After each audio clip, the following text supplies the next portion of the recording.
I had been keeping an if I go missing file, which was essentially like, if I go missing, I didn't do it, but here's all the evidence that he did. And when I came home, I shared one video on my Facebook, which again, I was young in my 20s and didn't understand how the internet worked. But I shared this video to really just talk about like, there are lots of people who feel like this that are in your general circles and you have no idea that they're like this. The next morning when I woke up, I had 400,000 views. And all of a sudden it was on BuzzFeed. And all of a sudden it was on Occupy Democrats. And my mom's calling me and she's like, they're talking about your breakup on the radio. Okay, so Maddie, I have been looking forward to this conversation. I have been following your career for so long, and I just feel like you bring the vibes and the energy. So I'm really excited to have this conversation with you. For those listening who know nothing about you, tell us a little bit. My name is Madison Butler, Maddie B, if you know me. I have spent the majority of my life, or at least my career, thinking about how to make work suck less. I fundamentally believe that if we all have to be at work, 40 plus hours a week, with the majority of us having to do that, it shouldn't be the worst thing we do. It shouldn't be the only thing you talk about at therapy. And so I work with organizations to build better organizations. And then I also work with individuals to help them divest from the organizations that aren't willing to do better. Oh, that is so needed. I have my saying actually on Instagram is your work should excite you. I mean, you should absolutely get up on a Monday and cannot wait to get to work. So you're doing some good stuff. That is so needed. All right, so let's jump into my favorite part of the show is traveling back in time to young you. What was your first taste of independence, your first job where you earned dollars, where you earned some money? Oh gosh. Well, to be fair, my first taste of independence, I am an only child. So I think I might have been born that way. But my first like real job was I worked part time at American Eagle when I was like, I don't know, 18 till the time I was 21 ish. So I worked part time, slinging jeans and working a cash register and turning on my customer service face and voice all of the time. So that was definitely the oldest job I can remember, and that goes back quite a bit at this point. Yeah, yeah, that's awesome. Okay, so I love chatting with people who've worked in customer service because that is such a hard job and such a necessary job to gain those skills. So tell us about some customer service skills you learned, some stories that you can remember. So I think for me, it really was that you have to just show up. I think for a lot of that part of my career, I really showed up very differently than I do today. I showed up as who I thought the customer wanted to see instead of recognizing that the majority of customers just want to like see you. And at the time, I put so much effort into pretending to be someone else that I don't think I put a ton of effort into really learning the skills or trying to grow because I was spending so much time doctoring, my entire identity and my whole personality down to my voice.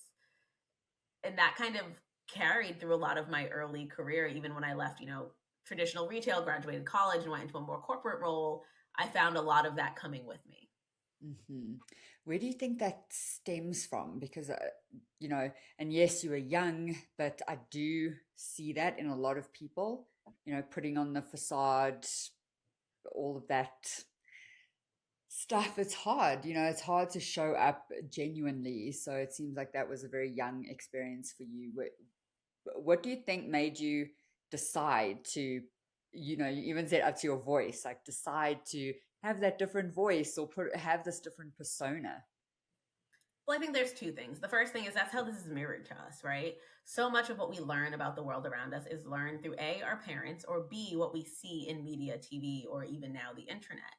And when you look at how work is described, specifically in the sitcoms of, my early childhood or even into my teens, it's very buttoned up. It is very severancy, where like you have a work self and you have a home self, and those aren't the same self and they never meet.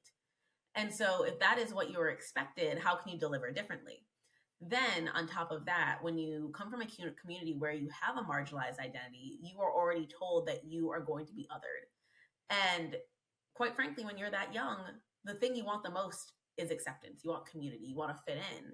And so, you're already trying to shed the layers of whatever that identity is just to fit in. Now you have to bring that to work too. And so now you're leaning even harder into like this very, it reminds me of the episode of SpongeBob where he's very smooth. and has like no ridges, no pores. And that's what you're doing, right? You're trying to smooth yourself out just enough to be palatable to maybe just blend in. Mm. Oh, okay. That is a good, like, palatable. That is a good word. That, yeah, and that is such a true experience for so many people. Just trying to blend in, fit in, and not be yourself, and just not be who you are, knowing that that's super cool as it is. So, yeah, yeah. All right. So you did that for 3 years. Yeah, what was but I mean, trying to blend in is a huge life lesson, not the right one, but a huge life lesson, in the at the end of the day. But what were some other things that early experience taught you, and then what did you study? So we can go from there to what did you said you graduated college next, right? Yeah. Hmm. I think retail taught me that I didn't want to be in retail, like very clearly. I was like, oh no, this is not what I want to do.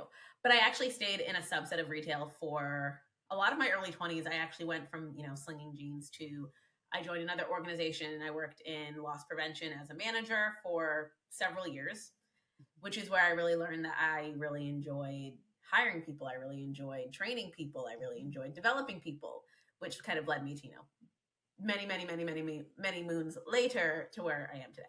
But I went to college and I studied English literature, which is hilarious because why did I do that? But I wrote a book, so now I get to tell my mom that it mattered. I was like, see, it came full circle eventually, but truly, madly, deeply, like I'm such a book girl. Like if you look around my desk, like it's just like books and things worth reading. And for me, I just love stories. I love storytelling. And I have such a great love for that as art that it was the thing that I wanted to study. Like, was I thinking ahead? Not necessarily. I think originally I kind of thought that I would go to law school later on, and, a very normal track for law school, if you don't go pre law, is English or history. I also decided that I didn't want to do that. And so I graduated college with an English degree. And I was like, well, maybe one day, like facetiously, I was like, maybe I'll write a book. Many, many moons later, I did write a book, but I did it because I loved it. And I think that is a lesson that I should have taken way more into my adulthood, is like doing more things simply because I love them versus feeling like I have to do them. Hmm. Hmm. Yeah. Um, okay, so you did actually study something that you loved. Hmm. Was it I easy to did. study? Was it a good experience overall, just doing something that seems like Yeah, it was you had that it in was an you? interesting experience. So, I went to college, I played a sport, but I went to a business school, so I was definitely an outlier in being an English major. So there weren't a ton of people in any of my classes. I think when I graduated, there were maybe 9 other people in like Bachelor of Arts, because everything else was a Bachelor of Science.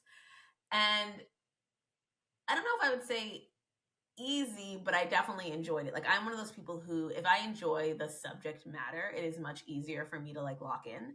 I have pretty intense ADHD and executive function. So for me, like in classes that were like trigonometry or geography, I didn't necessarily lock in as heavily. Like I wasn't as excited to be there. But I have professors like from then that I still talk to all the time, Oh, who wow. like we text and they still wish me happy birthday and tell me, I have one professor who, bless him, like every year he'll text me and be like, I hope you showed up on time for your birthday because you never showed up on time to any of my classes. And I'm like, okay, I think we can let it go. It's been several decades. Um, but yeah, for me, it was really easy. I never necessarily regretted studying English, but if I had to go do it all again, right? Like today, if you plop me down with everything I know today and you're starting me fresh at 18 years old, I wouldn't go to college.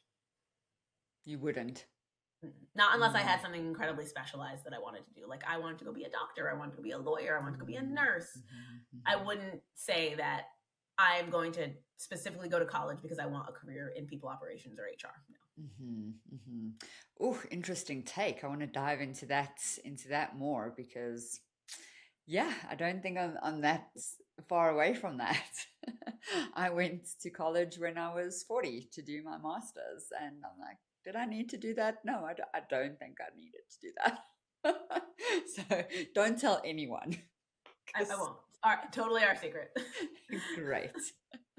Yeah, so just tell me where that view comes from, because, and I know we're kind of jumping all around, but that is Yeah. an interesting view and I'd love to dig in. So for me specifically, obviously, I want to note that college degrees are a pretty specific form of bias when it comes to recruiting. It is a specific type of bias that we see a lot in job descriptions, with recruiters, with hiring managers. But the truth of the matter is, the majority of undergrad educations are very similar. You take very, very similar gen eds, and then you get a little bit specialized in whatever your thing is, right? Whether it is business or it's English, you have a couple of very specialized things, but overarchingly, the system is the same. But then what we find is people are like, well, if you went to Stanford or if you went to blah, blah, blah, we're going to view you as a better candidate, which in actuality, your education was probably fairly linear to everyone else's. However, you had the privilege of going to an Ivy League or a top 10 or whatever the thing may be. And so often that privilege isn't necessarily rooted to if you're a better candidate, it's rooted to access. You had access to go to that school, whether it was because you knew someone or you could afford it. And I'm not knocking that you may be very, very, very, very bright, but it doesn't make you less bright than someone who had to go to a state school because that is what was available to them. And Mm. so for me, I just think unless you're really getting into getting your master's or getting your PhD or getting something more senior, a lot of bachelor degrees really level out at the exact same kind of education. And so what it really did was it used to be that getting your high school diploma was the norm. It just raised it to, getting your bachelor's was the norm. And I just don't think now, being so far out from my career, do I ever look back at the things that I learned and I'm like, oh, PEMDAS, so useful. Um, Calculus, so useful. No, none of those things were necessarily useful to me, but am I still paying for these things that I do not use? Yes, absolutely. So overarchingly for me, I wouldn't do it again. And I'm not having children, but I think I would, if I were to be having children, I would be having much more broad conversations about what you can do. I think, bless my parents, they didn't know that there were other options. Mhm. They didn't know that you can make really good money going into blue collar roles like HVAC and being an electrician and even automotive. They didn't think of that then. And I just think that we should present people with as many options as possible because tons of people ended up in corporate thinking it was the only way, hating it, and not knowing that they had, other routes that they could have pursued. Mm-hmm, mm-hmm. Yeah, yeah, I love that.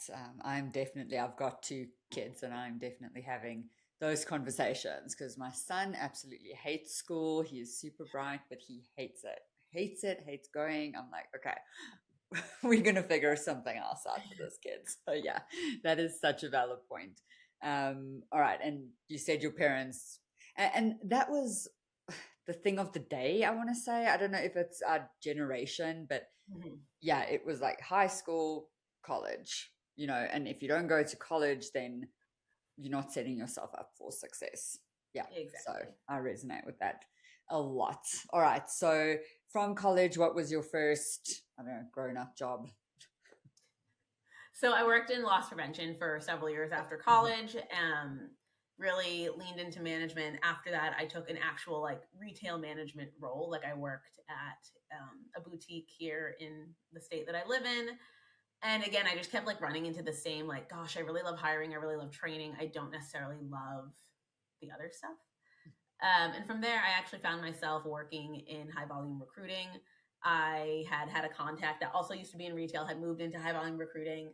And we had just been kind of talking about like, I don't love what I'm doing right now. And I had just left a really abusive relationship. And I was like truly, madly, deeply starting my life over from scratch. I had driven back to my home state with nothing but my two dogs. And so I was like if we're going to reinvent ourselves, now's the time.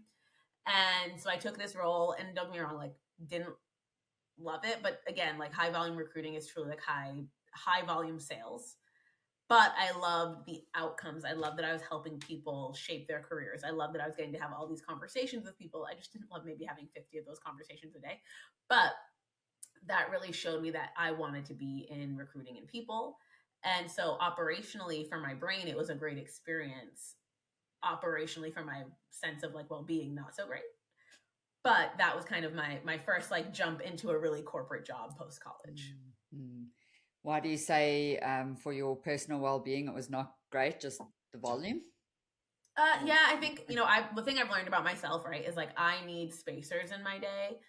Like anything more than 5 meetings for me is really like by meeting five, my brain is like non-functional. Like we're there, but we're not really there. And in those times, I was having like 10, 12, 15 meetings a day.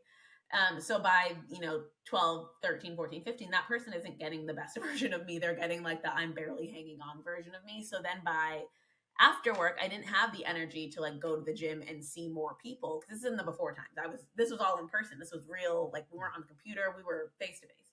So by the end of my day, I wasn't like jazzed to go to work or go play soccer or any of the things I was doing at the time. And then the same thing was on the weekend. Like I was like, if I just don't say a word for 2 days, I think I'll feel better. And so on the weekend, I would just like kind of stay in. It was the first time I really lived alone, so like I didn't mind that at the time. But I think I missed out on a lot of things simply because I was too exhausted to go do them. Hmm. Hmm. Did you realize that at the time Mm-mm. that Oh you no, were? I thought that was what work was supposed to be. Okay. Yes, that's what I was wondering that because like, hustle Monday to Friday, Yep. do nothing on the weekend, just recover. Um, yeah. So when did you realize that that was not working for you? So I think for me, I actually didn't realize that till probably like the last couple of years. Mm, I have been someone who I have always thrown myself into my work.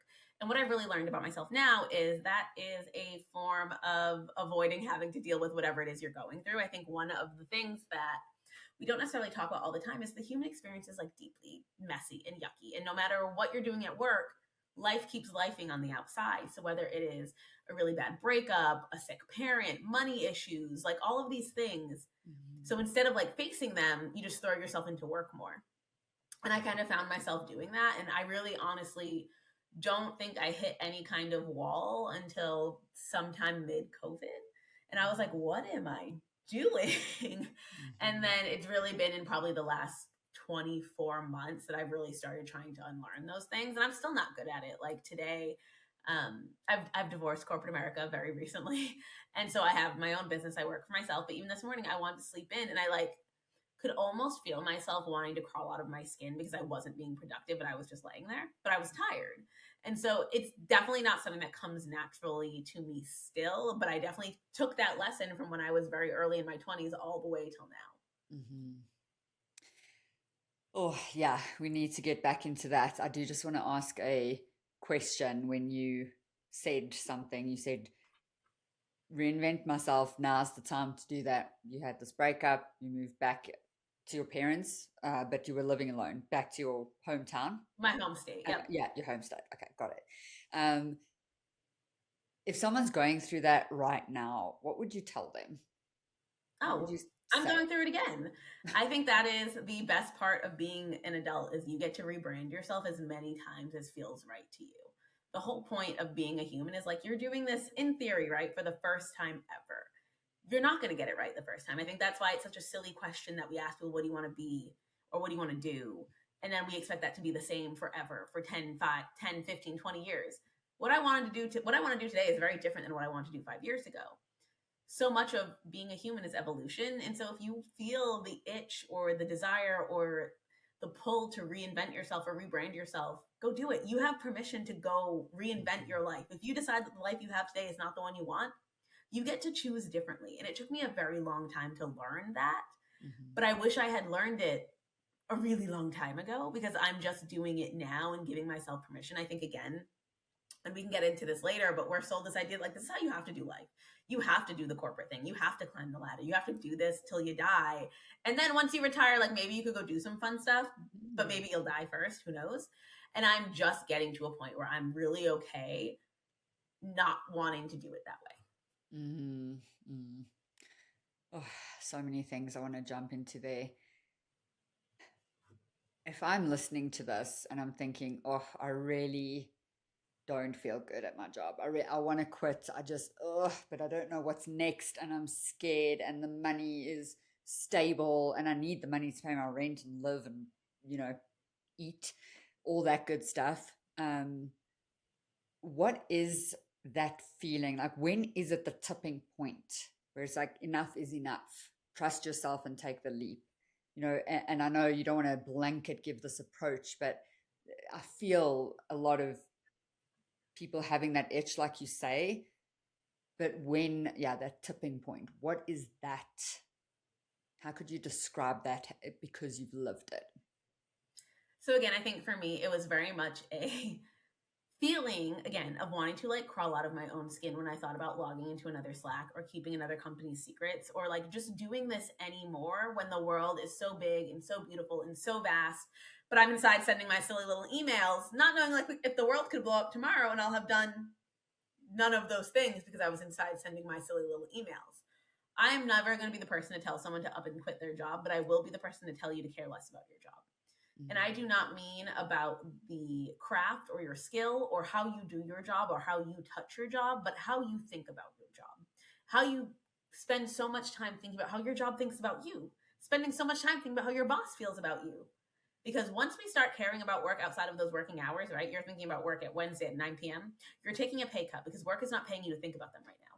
So every extra hour you give them of your brain is a pay cut. And these jobs don't care about us. If you were to die tomorrow, they may send your family a nice card, but they're also replacing you. The minute that money is tight, they're going to lay you off. And so spend more time caring about yourself, about your family, about your friends, about your home, about your body, about your brain, because we are sold this really crappy lie that work is the center of our universe. But in actuality, work is the thing that sustains our universe. So when one of those other things is out of whack, guess what? Work is too. And I think for me, the thing that changed the most is when I stopped caring emotionally, when I emotionally detached from my job, because what I had to do was remember that I am not my job.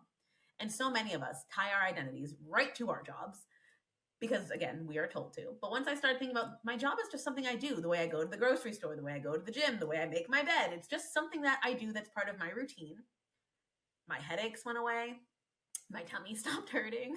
Like all of these things that had manifested in me physically completely changed when I stopped giving work that kind of power. So that would be my first step is when you're starting to get that urge, stop thinking about work as part of your identity and start thinking about who are you? What is your actual personality? Because I promise you, your personality is not marketing. It is not. It is not HR. Like, what are you actually like? And the other thing that really helped me is, again, I'm never going to tell you to quit your job cold turkey because the majority of us can't do that. But start treating work like your fun money and your business, your side hustle, like your bills money. And so that's how I found that balance, right? Like the minute that my business could sustain my bills, I treated work like my part time, my fun money, right? Like my go and do stuff money. So that way, if they ever laid me off, if I ever had to leave, I knew that I was still safe. I think if anything that this job market, this economy has taught me is I cannot put all of my eggs in one basket. And I certainly can't put all of my eggs in one basket that belongs to someone else. Yeah, it's not even your basket. Oh, No. oh my gosh. This was, I mean, yeah, just people listening, just re-listen to that whole thing again because that was absolutely solid gold. I wish you were in my life like 5 years ago because I got laid off and I crumbled because my whole Mm-hmm. identity was my work. And that is not a great place to be. And I love my job. I love what I do. I'm like, I get to do this work. It's amazing. But to tie yourself into it, that's a different thing. So, oh, you just said it so well. I absolutely love it. Love it. Love it. Oh, all right. And what got you here? I mean, so just a whole lot of the crawling out of your skin and I feel that. Is there a specific story you can share with us? Yeah, so I think it's actually like a culmination of things. So I also got laid off last year from a job that for a long time I had really, really loved it. And it had changed quite a bit. And so I actually found myself resenting it a little bit. And so when I got laid off, I felt this like overwhelming sense of relief, which was really weird because I expected to be heartbroken. I expected to be crying. First of all, I got laid off while I was on PTO. I got the call that I not only was I getting laid off, but I had to spend some of my PTO laying off another half of the company. And I was like shocked that I wasn't sad. I actually, when I was done, I was like, I'm actually just gonna stay another week. Like, why not? Yeah. But that being said, I think again, we're taught to live in this like scarcity mindset. So I very quickly took on a contract role at a big tech company. And it was truly, madly, deeply the worst career experience I've had in my whole career. And it was a job that like I shouldn't have cared about because it wasn't in my field. I wasn't a manager. I was an individual contributor. It was like completely out of the realm of things that I should care about. But once I started, I was crying all the time. I had headaches all the time. I was sick all the time. My manager was mean all the time. And my partner, we were on a trip last year sometime, and we were out to lunch, and I was like on my phone. And I was like, just one second, I have to check Slack. And he was like, hey, I don't want you to take this the wrong way, but you never get to be present. And he was like, and that's not a knock at me. He was like, I'm good. He was like, but we do all these cool things and you never get to experience it. And it really got me thinking about, we do all this stuff, right? We climb the ladder to make more money. We make more money so we can buy the bigger house. We buy, then go on the big vacations and buy the nice car. And then you never get to actually experience it. You never get to touch it. Because sure, maybe you're posting pictures of your vacation on Instagram, but what you're not posting is that you haven't looked up from your phone or your laptop to like look at what you're actually looking at, or looking at the world around you. I mean, I don't know if you've been to a concert lately, but when you go to a concert, everyone's just like, I'm like, is anyone watching like, is anyone watching? And you build this big life and you never get to actually spend any time in it. And how sad is that? That you've made your whole life perfect for Instagram, but you've never actually felt it. You've never experienced it. And so for me, that was a really big turning point, was like, what is the point then? If I want all these things and then I never get to do anything with them, did I just do it to say that I had them? And is that the kind of person I want to be? It's not the kind of person I want to be. I don't care what people think I have. I care about the people that I love and spending time with them. And I say this every time I talk, I feel like, but when you get to the end, like this is it, right? Like, there are very few things in life that are binary, but life is one of them. It is very black and white. You get to the end, and at some point this ends. And you cannot convince me that any of us get to the end and say we wish we spent more time at work. You're going to say things like, I wish I spent more time with my partner, with my children, by the ocean, eating cheesecake, whatever the thing may be. Like, and even we can say that on our bodies, right? Like, so many of us spend so much time worrying about our stomachs and our bodies and how we look. But like, it truly, at the end of the day, does not matter as much as you experiencing the world around you. So for me, that was really the turning point. Was I just felt like I was locked in a life that I chose, but simply because I thought I had to. Yeah. Yeah. Oh, and that is an important point. We chose it, so shouldn't we be happy? We wanted this, didn't we? It's that turning point, and very similar journey to you. So I'm just really resonating with everything you say. And the concert thing is so true. I actually went to one 2 nights ago. I was like, I want to You see were like, the everyone's on actual Snapchat. people. Like, I don't want to see this concert through your phone. So yeah, I get that. That is so funny. That is a pet peeve of mine as well. So yeah. Oh. Well, and I think it's really interesting because, like, I think about all the times I've taken videos at concerts. Did I ever go back and look at them, or did I simply post them so my friends would know that I was there? Mm-hmm. I've never scrolling back in my phone to be like, look at them singing. Oh, you can hear me singing too? Great. I never do that. It is like, so much of what we do is cataloged for the world around us, as if we've all made ourselves into content creators by proxy. Yes. Yes. Oh, I love that. I do have one video I've gone back and watched when I was young, and it was like pre-phone, or like so it was like on an old camera. Mm-hmm. You can hear me screaming, but that's all you can hear. So it's quite funny. Oh, that's excellent. All right. So you're crying every day. You had this mean boss that just made you feel awful. You're in this environment that you didn't even like. What got you to quit? You said you divorced corporate America. Was this the instance that you divorced corporate America, or is that another story? No, that was really it. That's I it. was on a contract and I just didn't let it renew. Mm-hmm. And my partner I was like very much freaking out about it. And this is super recent, like Mm-hmm. last month. And my partner was like, no, like, this is a positive thing. He was like, I trust you to figure it out. And I also trust me to figure it out, but I have to do that, right? Like, I have to bet on myself. And I think that's a really scary thing to do, because none of us like failing. Our egos are super strong and they lead us pretty heavily. And overwhelmingly, like, I'm not bad at things, so I don't like when I have to be. Mm-hmm. And I think that was one of the things that really held me back, was the idea that if I fail, I have to own that. I have to own that I failed, right? Mm-hmm. But for me, I just feel like this is the right time. I mean, we're also considering an international move. Like, we have a bunch of stuff that, like, we're all in the process of, like, we don't have to do it this way. I don't have to live here. I don't have to live in a place that it's this expensive. Grapes just cost me $13. And I was flabbergasted. And so I think I'm actually in a process of like reinventing my whole life, like not even just my corporate life, but like my life overall. And it's kind of fun and also terrifying. Hmm. But that's the biggest difference, like between my partner and I, is like I'm very much a strategic. I need to know what happens after this. Like I need to know the next step. And he's very much like a pull the ripcord. And so it's been a nice balance to know that like you can make decisions, trust yourself without knowing what the outcome is. Yeah. Yeah. And you running your own business now, you said? All right. Yeah, and So I've I had my own can business. guarantee you that you will fail, but don't let that stop you.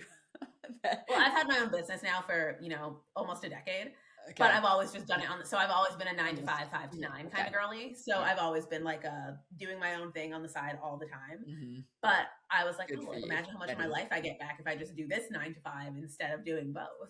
Yes, yes, love it. So, yes, I love this journey for you. I want to check in with you every few months because, yeah, it is so up and down. I've been running my own business. I mean, a couple. This is my second business, but yeah, it is a roller coaster. So fun. I love it. But yeah, the unpredictability can get to you some days for sure. All right, what is because I want to get to your book next. So I do want to say, what's on the cards for you? So now you're busy reinventing, and there's nothing definite, but what kind of work excites you, lights you up? You know, what do you think you're going to be doing?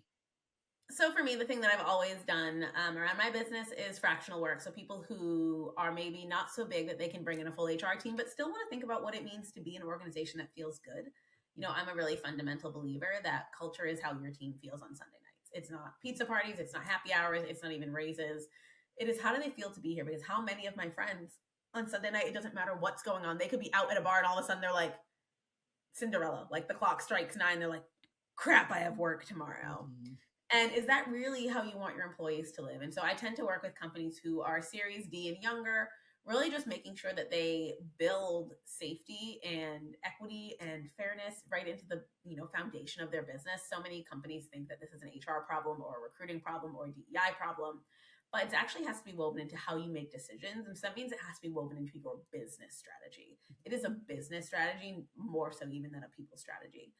And that's what excites me, is making people feel like work can be something that is something they do, right? It doesn't have to be something that traumatizes them. It doesn't have to be something that they cry about. They simply just come to work, they do the thing that they're good at, the thing that they love, and then they go home. And it is no more than that. And Yes. I'm not trying to trivialize what we do for work, but people do better work when they don't feel like they're going to cry every day, or like their boss might yell at them, or like their boss might humiliate them. And so really helping organizations understand that, paired with training their leaders to be good leaders. So many people were like thrust into leadership roles with exactly no idea how to do it. And so I spend a lot of time working with leaders on what it means to communicate effectively across different kinds of communication styles, what it means to balance the human part of managing, because the KPIs, the metrics, all of that is easy. Humans are not. Humans are not easy. And it's messy and it's complicated and it's emotionally taxing. And really teaching them how to manage that well while leading through vulnerability instead of through fear and power is something that I fundamentally enjoy. And then on the other side, I work with individuals who are doing exactly what I mentioned before. It's like trying to emotionally detach from work because maybe they're not choosing to leave, but they still have to be there, but they can't let it ruin them. And Mm-hmm. so working with people and getting them to like have that aha moment about this is just something I do.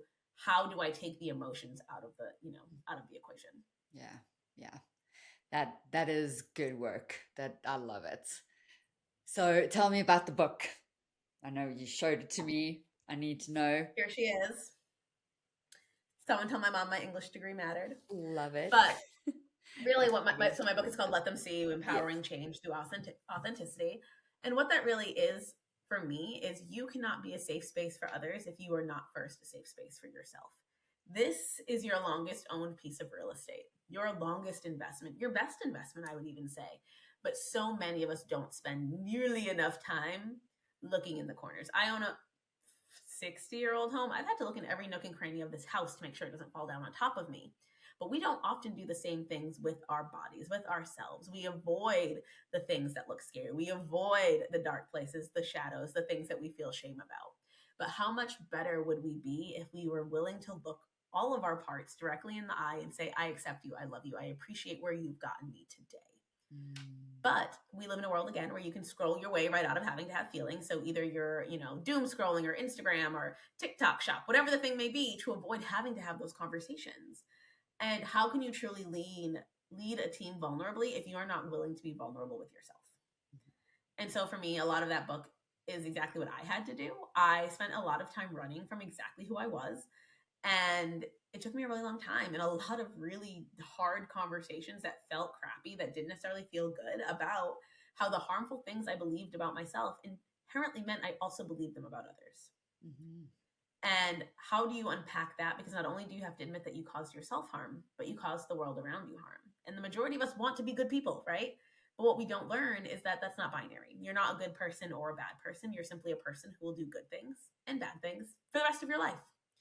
People are going to love you, and for other people, you are absolutely going to be the villain in their story. And there's nothing you can do about that except examine the behaviors that got you to both of those places and aim to do better. Yeah.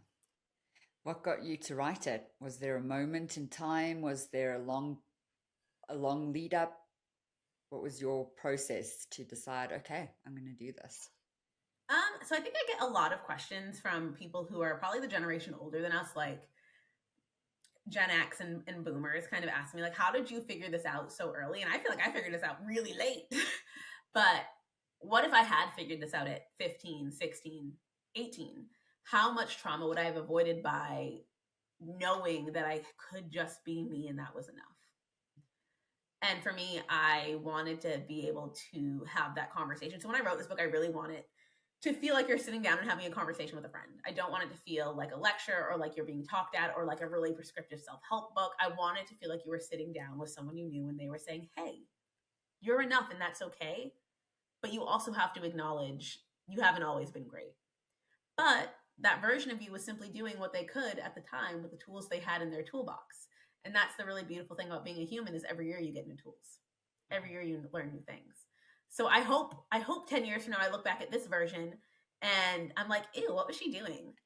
Because that means I have continued to evolve. If I look back and I'm like, yes, she was great, she was awesome, I'm doing the exact same thing right now, then I spent the last 10 years not growing at all. Mm-hmm. Because I look back 5 years and I'm like, questionable. You were doing what you had to, but like questionable decision making. Mm-hmm. And I hope that's how I am every year from here on out. Mm. Yeah, that's a nice way of looking at it, actually. So, I mean, obviously, learning and development, I think we learn and grow until the day we die, but it's that evolution. It's that looking back and thinking, okay, I actually am a better version of myself now, but I'm not going to hold that old version. I'm not going to blame them because they didn't have the tools, that, Correct. that older, Yep. that past version. That's the words I'm trying to find. Yeah. Oh, that's great. I didn't actually know you wrote a book, so I'm so happy. I'm going to get it. I'm definitely going to get it. And our books are online. Mine came out 2 weeks ago, which is just behind here. And Choose You, very much about just coming back to who you are. Stop living on autopilot, and just live your life. So yeah, I feel your book could feed into mine. I'm very excited to buy it.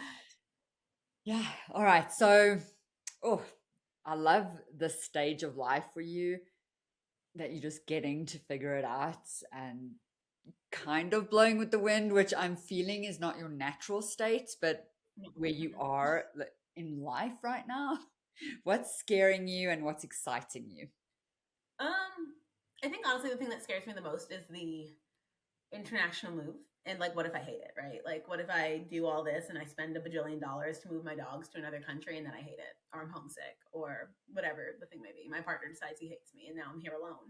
Um, all of that to me feels very scary. Where like I've lived not at home before, and quite honestly, I think it's about the same mileage distance as where I lived previously, because I lived in Texas and I'm from New England. And our plan is to move to the Caribbean.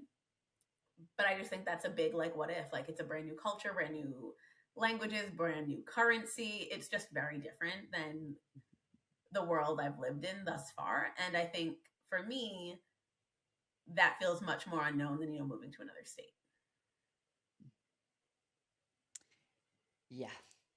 Having immigrated myself, I totally get that. All of those fears are extremely valid, and all of that will happen. And yeah, it's just, you've got to know that you're making the right decision, you're moving forward, even though there are definitely things you will always miss. You'll just never quite feel at home, even though it could feel better. It's, yeah, it's such a complicated journey. But I mean, for me, I Mhm. can speak for myself, worth all of it, like all of the hardships and everything. So, yeah, what's exciting you about your move? About next steps, not necessarily just about your move, but I mean, well, I live where winter is, so like living somewhere where winter is not is fairly exciting to me. But I just think that releasing the things that I come with a little that come with American culture a little bit. So America is a very individualistic society. And I think I've always leaned a little bit more towards community. And so moving to a place that feels community based, unless your identity is rooted in your economic standings, feels very like reliefy to me. Again, I think the other thing that I'm unpacking right now is I have always been like I like nice things kind of girly, and like starting to sell my nice things is actually kind of a relief. So for me, that feels very exciting. And again, I think the idea of like getting my time back and getting my life back. Like I've chosen that I'm not going to work a single Friday this summer. So because who's going to stop me, right? Who's going to yeah, stop me? yeah. So I think that for me feels just really exciting. Is like getting my time and my life back. Mm-hmm. And I like when was the last time I got to take every Friday off in the summer? Probably not since I was in high school. Mm-hmm. Yeah, yeah. I don't think I have. I've got it on my like vision board to have a 4-day work week. Haven't Yep. got there yet. So you could be my inspiration. I could do it. I can do it. And I like that because like just summer. Because I was saying, okay, I'm going to do it when I can. As soon as I can, I will do that. But Yep. no, just do it for like even just 2 months. Yeah. Okay, you've See what inspired happens. me. I'm going to do it. I'm going to do it. Oh, that's very cool. All right. So I do want to ask you because I love your perception and your advice. It's great, honestly. What are we not speaking enough when it comes to building this career, but more importantly, building this life, right? This life that you live. What are we not speaking enough about to, the 20-year-olds coming up? What do you want to tell them? That you can choose different. Again, I think we're sold this idea, and I got really lucky where like I knew from a very young age I didn't want kids, right? So I've never been the girl who like fantasized about a wedding and children and all the things, but I fantasized about work, which like might be worse. But you can choose different. Like, and I know that our parents fight really hard against that, but if you choose to build a career that doesn't necessarily mean you're going to climb a ladder, you should do a thing. I think that's okay. I yearn for a job that I never have to check an email. And I recently read an article about how more women are choosing boring jobs, like leaving their corporate job for boring jobs, and the return it has had on their physical and mental health. And then it like sent me immediately to this. I was like scrolling, and it sent me to this girl's page who she quit her 6-figure corporate job to work at Starbucks. And she was talking about, despite the obvious financial difference, what she lost in finances, she gained in self. Mm-hmm. And so I think if you choose to have a job and not a career, I think that is fine. We are sold this idea that you have to have this very linear career where you like your trajectory is always up. Instead of telling people like you can just be happy if you have a job that you like and you're not emotionally attached to it, and it's just a thing you come and do 9 to 5 or 5 to 9 or whatever the thing may be. And that's okay. Like if you want to work at Starbucks as a barista and that feels good to you, let it feel good to you. Spend more time thinking about what feels good to you versus what feels right to everyone else. Mm, yes. Oh, and to figure that out, it's a journey. That is a Yeah, you might journey. have to But try figure several it out, things. walk that journey, walk it. It's Mm-hmm. worth it. It's worth figuring that out. It's just not natural. It's not natural to think about that for some reason. I don't know why, because it should be. Nope. That should be common sense, but it's just not. It absolutely is not. Yeah. All right. So now, final question. If you travel back in time to young you, what would you thank yourself for doing then that set you up for who you are today? Oh gosh. I actually so one of the things that was a big turning point in my like identity journey was I think I mentioned I left an abusive relationship really early in my 20s. And that relationship was super physically violent, emotionally violent, racially violent, just like all around, like full gambit, bad guy. Bad guy, not great. But when we broke up, I had been keeping an if I go missing file, which was essentially like, if I go missing, I didn't do it, but here's all the evidence that he did. And when I came home, I shared one video on my Facebook, which again, I was young in my 20s and didn't understand how the internet worked. But I shared this video to really just talk about like, there are lots of people who feel like this that are in your general circles and you have no idea that they're like this. The next morning when I woke up, I had 400,000 views. And all of a sudden it was on BuzzFeed. And all of a sudden it was on Occupy Democrats. And my mom's calling me and she's like, they're talking about your breakup on the radio. And lots of people had terrible things to say about me. And mostly it was about the fact that I was Black. And I had been running from my Blackness my whole life. I told people I was biracial, that I was mixed. You would never have heard the words that I am Black come out of my little mouth because I thought that that made me different. I thought that that would keep me safe from the world around me. And this was the biggest revelation that it did not. I had a very public reckoning with my identity, but I don't think that would have ever happened had I never posted that video. I would have stayed in my bubble. I would have stayed thinking really harmful things about myself, which in turn would translate to horrible things about the world around me.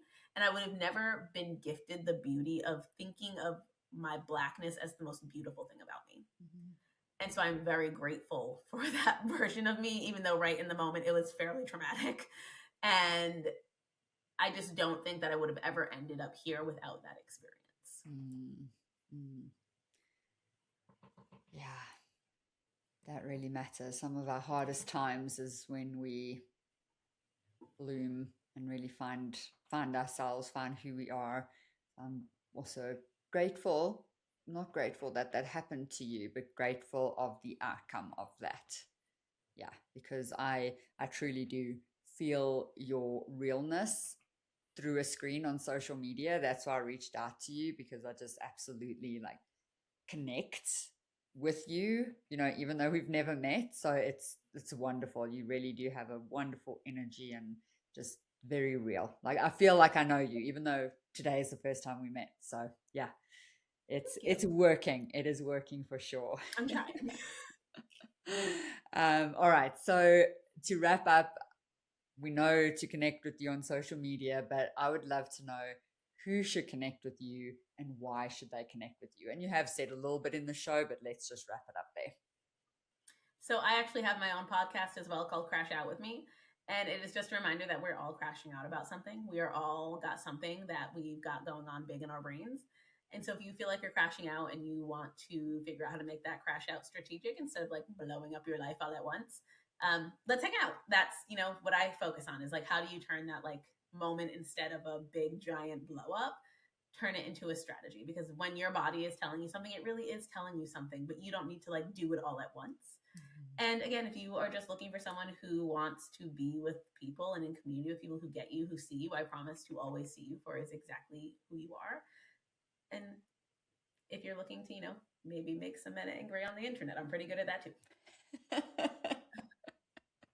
Oh, that's great. That's great. That's why I always, as soon as I got my first hater, I was like, oh, made it. It's like, that's the goal. And then I'm really saying what's truly on my mind when you have those haters. So, yeah, if you say you like to make people angry on the internet, well done. You are winning at the internet. Truly. Yes. All right. Anything else that you would love to share with us before we say goodbye? I think just a reminder that you are your best friend, your closest friend, your oldest friend. Even when it feels uncomfortable, you have to be willing to put yourself first because you cannot show up for everyone if you can't show up for you. And so do the things that you need to do to take care of you, but you can't know what those things are unless you start spending more time with yourself. That is so true. Having gone through that also very late in life, that is pure goodness right there because, yeah, you need to know yourself. You need to prioritize yourself. It's not selfish. It's not a selfish thing. And just that reframe can be really hard for some people. 100%. Yeah. Yeah. All right. Well, thank you so much. This has been a wonderful hour, a wonderful conversation. I am so happy I reached out, and thank you for saying yes. I had Of the course. best time. Me too. Thank you for having me. And I would love to learn more about your book. So send me the link. Oh, yes, I will definitely do that. Thank you. Bye.